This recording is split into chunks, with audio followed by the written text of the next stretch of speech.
So in the marketing space right now, there's this kind of buzzword going around, repurposing. Repurpose your content. Everyone's talking about repurposing. You know, anything that you put out should be, you know, put it into a blog, and then your blog becomes your vlog, and your vlog becomes your Instagram story, and your Instagram story becomes your next tweet, and your tweet becomes your Snapchat, and your Snapchat becomes your TikTok, and blah, blah, blah. And I get it.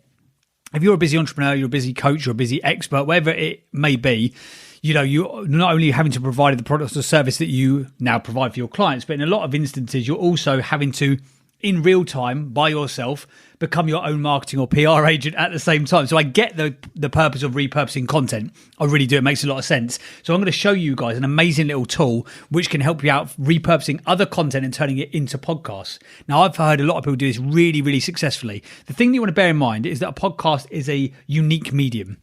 So what you don't want to do is necessarily, if you do like a live talk, for example, and you've got loads of audience interaction, there's loads of gaps and pauses, and you're waiting for people, or you're talking about stuff that you can see in the room that potentially somebody listening to the audio wouldn't understand, then I wouldn't say that's a good idea to repurpose that content for a podcast necessarily. It can work, but it might need a lot of editing. However, let's say, for example, you do live feeds as part of your sort of branding and marketing. I do a lot of live feeds on Instagram, on Insta Stories, on Facebook as well. So I'm actually going to show you how to repurpose a Facebook live feed and how you would utilize that as podcast content potentially. So you come into here. So you utilize this platform, which is called Audio Hijack. Now, Audio Hijack is brilliant. It's not free, but it is very good. So it costs I think it's about $70 or $80. I've got no affiliation to Audio Hijack. You might only need this if you've got a Mac. So for example, if you're working on a PC, in some instances you can record straight to Audacity from your PC, but traditionally you haven't been able to record straight from a desktop on a Mac straight into Audacity. You have to use a third-party software, and I've tried loads of them, and this one is the best by far. So this is Audio Hijack. This is the home screen that you'll get to. So I'm going to say I want to start a blank session. So I'll start my blank session here. Let's make this a little bit bigger so we can see it. So here you can see there's nothing in the screen. So I need to basically tell this where I want to record from. So if I click onto this sources tab here, so I say, right, I want to record from an app, and I want to be able to hear what I'm recording while it's recording. And I want to record it into like MP3 format. So I drag and drop that. So I'm dragging in the source, so I'm dragging in the application, and then I'm dragging in the output device so I can hear what's being recorded, and I'm dragging in the fact that I want to record it into an MP3 format. So that's all set to go now. So that's going to record something, I'll be able to hear it, and it's going to record it as a file in MP3 format so I can use it. So I click this application tab here, it now asks me which source I would like to record from.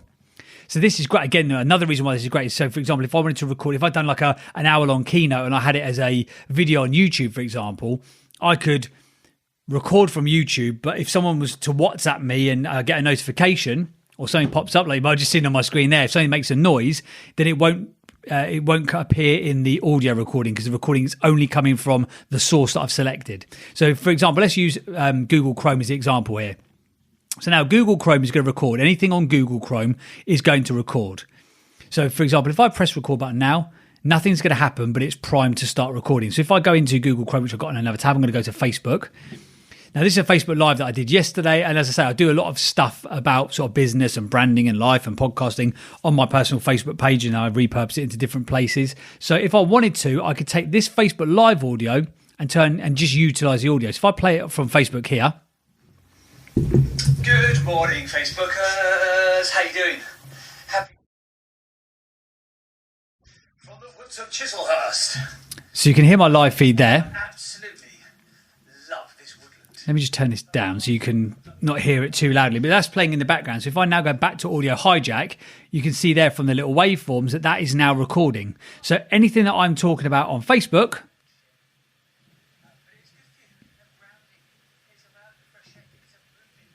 you can see there that it's recording. You can see it's taking the feed from the application into the audio device, and the audio device is pushing it into the recorder. So that is now recorded. So that's recorded 40 seconds of audio straight from a Facebook feed, effectively. It doesn't matter how loud you got the volume on the Facebook feed either. So if, for example, if I wanted to record this, as long as it's getting some audio, even if it's quiet, it's still taking the feed into Audio Hijack, if that makes sense. So if, like I say, if I had like an hour-long keynote presentation, I don't want to hear myself back for an hour, I could turn it right down and it's still recording. But effectively, let's just stop that there. Let's stop that there. Go back to Audio Hijack. So that now that is recorded 1 minute and 4 seconds of my Facebook live feed. So for example, I now click on recordings and it's going to show me the latest recording here. So that's the recorded file. If you right click onto that, it says reveal in Finder. And there you can see at the bottom of my audio hijack file. So that is the latest recording. So it's 1 minute and 4 seconds. So we know it's the right time. You can see it's the right date. So that is the recorded. So it's recorded just under a megabyte of audio as 1 minute and 4 seconds of content.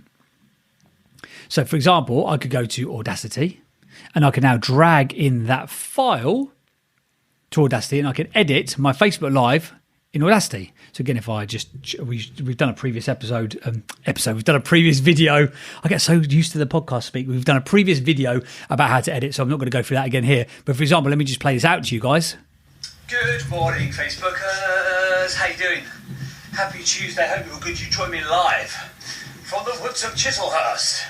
So there you go. So that is coming straight off my Facebook feed. And again, if I wanted to, I could then select from on the left-hand side and I could go effect and I could go compressor.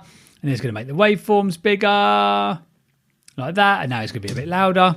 Good morning, Facebookers. How you doing? So anything that I've previously shown you to do in a previous video with Audacity in terms of editing and making stuff louder, for example, so that you can see here, there's a big section here where it's a lot quieter. So I could highlight that, go to effect, go to amplify. Let's turn it up by, say, 8. So there you go. Nice little increase in the spike size. Regardless of what comes up during the day. So there you go. So anything that you want to do in terms of, chopping stuff out, making it louder, making it quieter, adding your intro and outro music, you can do all of that in Audacity. But effectively, you've done it in audio. You've recorded the audio content in Audio Hijack. And again, I'll reiterate, it's not free and it's not cheap, to be fair. It's like $70 for a piece of software. But I mean, you might be able to find some promo codes somewhere online, depending on when you're watching this video. But it's a very, very good bit of kit. A very good bit of kit. And it's one of those things where, for example, and I mentioned at the beginning of the video, don't repurpose content that doesn't suit. So as I say, if you're doing a live feed or if you're doing a presentation or if you were doing, other kind of content where you need to be visually stimulated, you need to see the visual to go along with the audio narrative, then don't repurpose that. I had a property guy who approached me, a very successful property guy, and he said, my podcast isn't taking off as I wanted it to. And I looked at it and, the artwork was good and the show name was good and he's got a good name in the in the industry, etc. I couldn't work out why, on the face of it, why the podcast wasn't doing so well.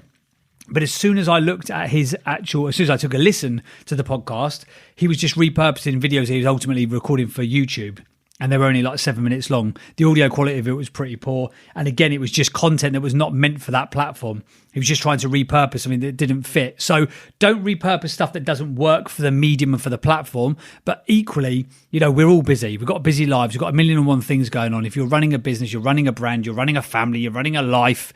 And now you're also going to be running a podcast. If you need to repurpose content or if you think there's value from repurposing content that you put onto other platforms, by all means do it. And I would thoroughly suggest that if you need to do it, utilize Audio Hijack to do exactly that.